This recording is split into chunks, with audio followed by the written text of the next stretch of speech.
So I'm here today to talk about the recent supply drops from Games Workshop, and specifically the Imperial box, which I purchased here in Australia. If you're not familiar with me, my name is James, aka Grimdark James. I'm a writer, 40k podcaster, and former Games Workshop employee. I also have a professional background in product management and logistics, so when I first saw the supplies drop become available, I wanted to pick one up not just to talk about it on my channel, but also out of an academic interest as to how Games Workshop would handle this sort of program. So, first of all, I just want to tackle one of the things that's been going around with discussing these supply drops. One term that's been used quite a bit is loot box. And for my own mind, I think that a loot box is probably a poor way to describe this type of product offering, mainly because the term loot box refers to a set which is roughly randomized in what you actually receive, with things inside that are often limited by availability to different levels as well.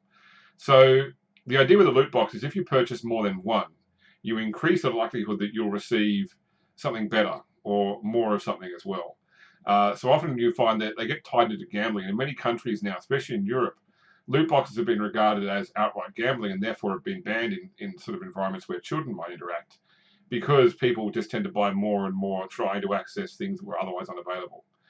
In the case of the supply drops, however, because the contents are fixed per region, even though what they're fixed to is not actually given out by Games Workshop at the point they were first made available for sale, there's no random factor in there, basically. It's just what a Games Workshop put in. So if you bought multiple of the same box, you would get multiple of the same outcome. Therefore, there's no benefit in buying more than one, except for having additional of what you get. And so therefore, with no randomized element, it does take out the gambling factor in many countries. It wasn't available in the US, as you probably know.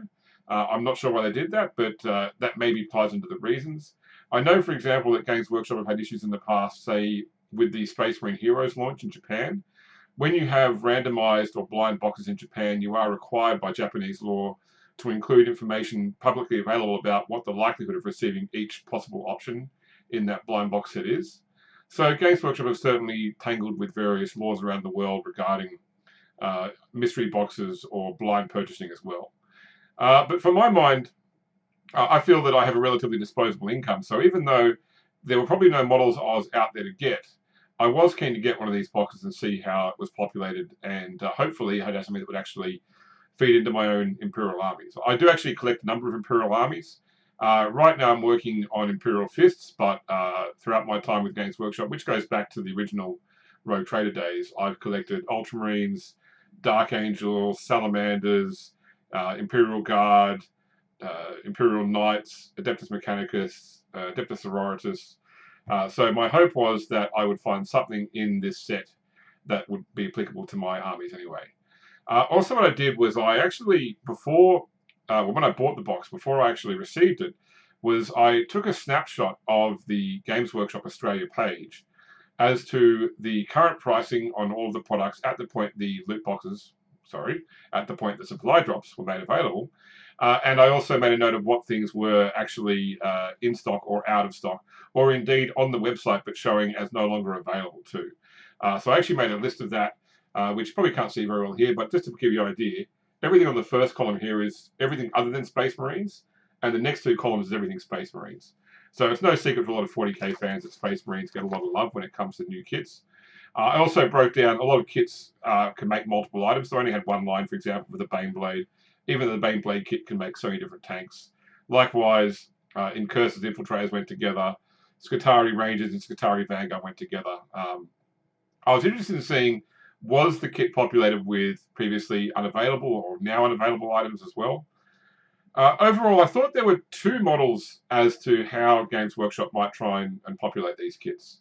And this is going back to my own experience in terms of managing product and logistics. So the first thing to consider when it comes to stock is that stock is considered from a business point of view to be tied up working capital. So I have to spend money to produce the stock. I have to spend money to put it on the shelf. I have to spend money to keep it on the shelf. And I don't actually recognize any money on it, not just the profit. I don't get my initial investment back until that product sells. So because Games Workshop is relatively opaque about what its margins are, we can only really guess here. But let's just say, for example, a product has a net profit. So net profit is pretty much the cost to sell the goods minus the cost to make the goods.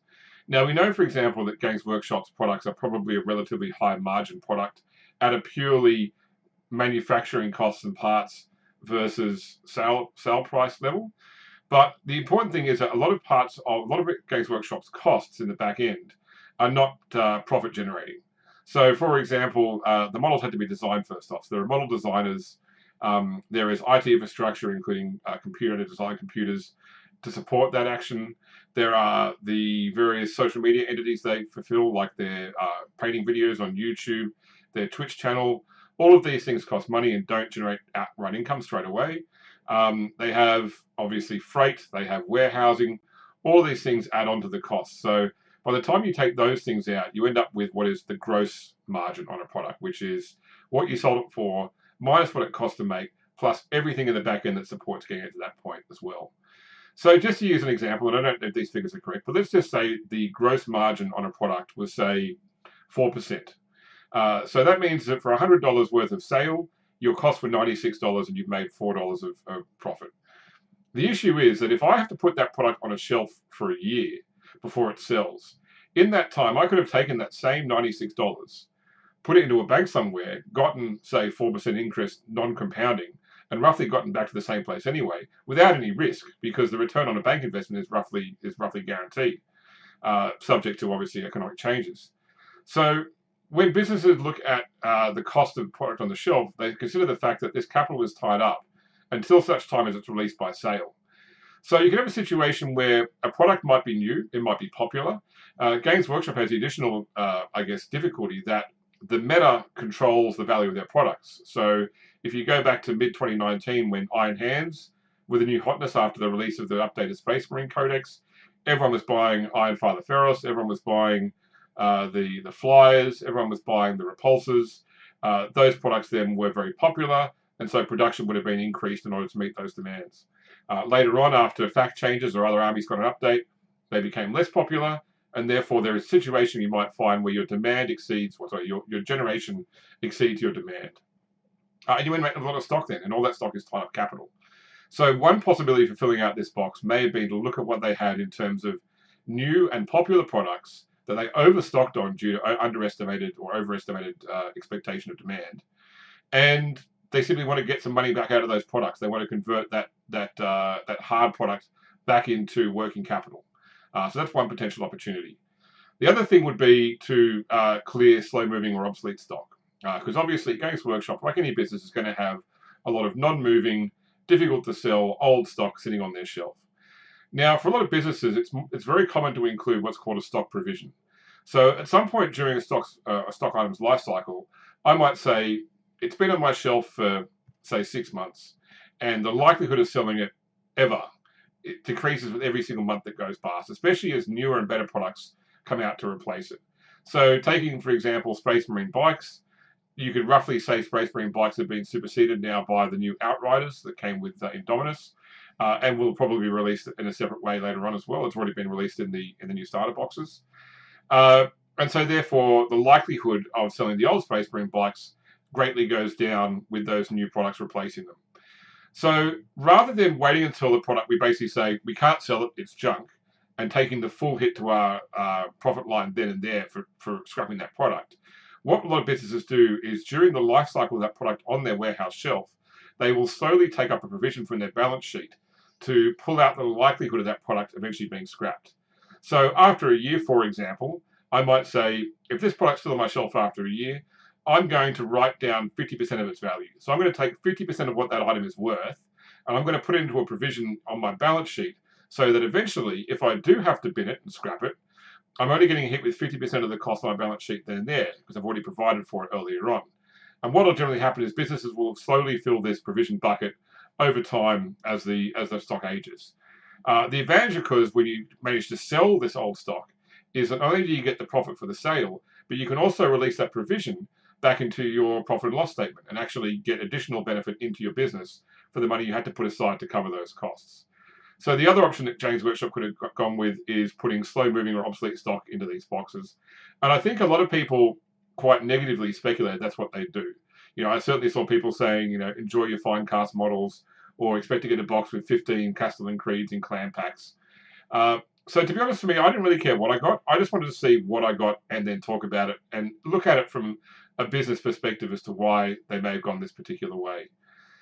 So let's look at what I did get. Now, I was hoping to do an unboxing on the camera, but I had my stuff delivered directly to my local Games Workshop store, and they didn't send it in a box. They sent all the parts piecemeal to the store, and the guy just handed it to me over the counter as well. So I'll start with the big stuff first. So this is obviously for Australia. It only applies in Australia. You know, your mileage may vary in other countries, obviously, as well. And so far, the only thing we've seen, well, I think the only thing that I've seen confirmed is someone in the UK saying they received a set which included Agrax Agatone, the Salamander special character, Corsaro Khan, the White Scar special character, Lazarus, the Dark Angel special character, Mephiston, the Blood Angel special character, a box of Fenrisian Wolves, and a box of Archoflagellants. And that fit within the expectation that Games Workshop had that it was a 50% production at least. A lot of people felt that unless you're a keen person for converting, something of a waste there because you're not going to use all four of those characters in one army. And on top of that, the Fenrisian Wolves are particular Space Wolves, which you haven't got any of, and Archoflagellants are for the Adeptus Sororitas. But my experience in Australia was slightly different, and I'll show you what I got. So first off, the big one was I got a Knight Castellan. Okay, so this one on its own is 230 Australian dollars, so already a significant jump beyond what was, 280 Australian dollars. So already a significant change from what was expected. Then on top of that, I got Corsaro Khan, just like in the UK, so that's 70 Australian dollars. I got Caven Shrike, another character, also 70 Australian dollars. This one was particularly interesting because when I made notes of what they actually had in stock, Caven Shrike was actually listed on the Australian website as being no longer available. So not out of stock, simply no longer available to purchase online. So I was surprised that was actually included in my supply drop. The other two things I got were Space Marine Scouts, so your standard 5-man scout squad, and then also Space Marine Scouts with sniper rifles as well. So give you an idea of what was there. So how does it actually work in terms of what those products look like? So let's jump over to this screen here. Okay, so actually that should be 280 Australian dollars. So 280 Australian dollars for the Knight Castellan, $70 each for the two characters, $46 each for the scouts. There's a total value in Australian dollars of 512 Australian dollars, or roughly 367 US dollars, or 281 British pounds at today's rate. So with a purchase price of 225 Australian dollars, or 161 US dollars, or 123 quid, that gets a total saving of 56%. So overall, a pretty good deal. And keep in mind, the Knight Castellan and the two characters are relatively recent releases. The Knight Castellan is roughly 2 years old, and Corsaro Khan and Caven Shrike have both come out roughly a year and a bit ago when the new codexes came out. The Scouts are obviously a much older kit, and for me, I actually got both those sets of Scouts just recently in the Conquest magazine, so that's even more Scouts. In terms of how this fits into my own armies, I already have a Knight Castellan in my Hawkshroud Knight army. Whether I need a second one is a good question. They are a very points and power level hungry model. I might look to trade that one potentially. I don't play either White Scars or Raven Guard, but yeah, maybe I'll find. I'll certainly keep Shrike because I'll wait until we see if there is a jump pack Primaris character or command option in the future that I can potentially convert Shrike into. And I'm sure I'll find some use in the background for Corsaro Khan. As for the Scouts, like I think this would be my 8th and 9th squads of Scouts respectively if I use these ones. With that being said, I've got a friend who's a Black Templars player who would like to use them for initiates, so I'll probably put them in there. So overall, I think it's pretty good value though. I mean, certainly 56% discount is nothing to laugh at or nothing to poke at.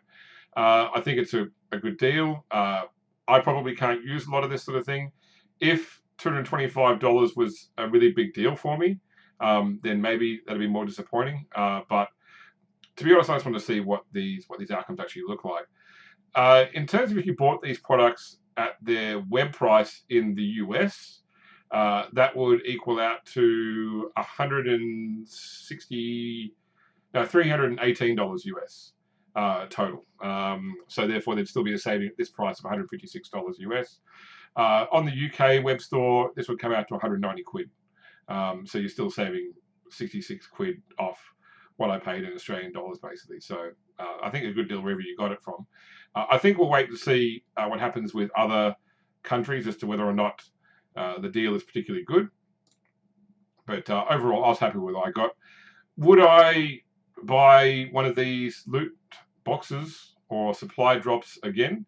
I certainly think that I probably would. Mainly because I didn't think I'm going to use outright in this particular one. I think that with some of the other armies that I do collect outside of Imperium, there's a better chance. So, for example, I've also got Craftworld's Eldar. I've got my son's got Tau. I've also got some Necrons. I'm sure I could find some other boxes that might become useful. I don't play Age of Sigmar right now, so I didn't get in on the Mortal Realms box. Oh, sorry, the Beast Wars box. But I think that I was pleasantly surprised. You know, I had let myself get pulled into this mentality that it was going to be all just, we can't sell this junk. Space Marine, Firstborn Marines, and bikes, and clan pack fine cast characters. I think that what I got was actually quite usable for most people, and I will find somewhere for all these models to go. They're not going to sit on my shelf and join my building pile of shame.